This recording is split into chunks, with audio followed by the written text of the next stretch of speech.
Now, this afternoon, we are going to think about when Arthur was an adult, when he had grown up and when he was the king. He was married to a lady called Guinevere, so she became Queen Guinevere. And he, of course, as the king of England, living in the castle in Camelot, he had lots of very important decisions to make, just like Queen Elizabeth does nowadays. And he didn't want to make those decisions all himself. So he gathered a group of his closest friends around him, and they made those decisions together. And they had meetings to have a think about what would work best for the kingdom. Just like a big company nowadays, like Disney, for example. They're a big company who make movies, aren't they?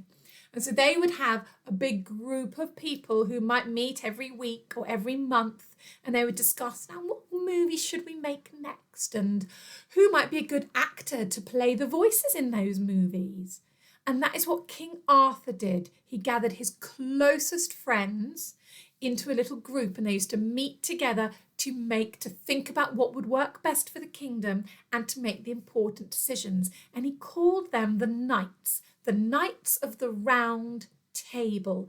And legend has it, that means that the story goes that they actually sat around a round table in King Arthur's castle in Camelot. And they sat all around the table while they had their discussions and they made their decisions together. Now, King Arthur had 12 Knights of the Round Table.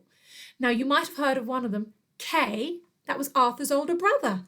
In the old legend of King Arthur, Kay was one of the Knights of the Round Table. Here are some other names of Knights of the Round Table. You might have heard of some of them.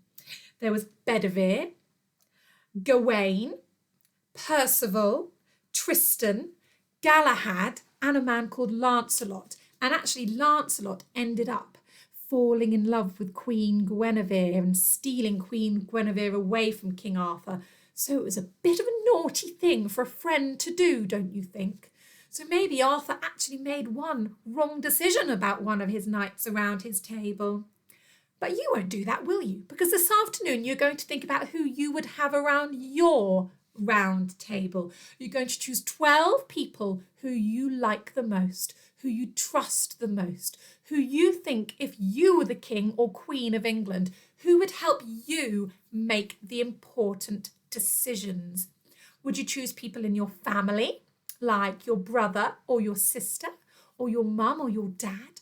Would you choose one of your friends from the class? Would you choose one of the teachers from school? Maybe you might choose somebody famous who you think might be really good at helping you make decisions, like a famous actor or a famous pop star.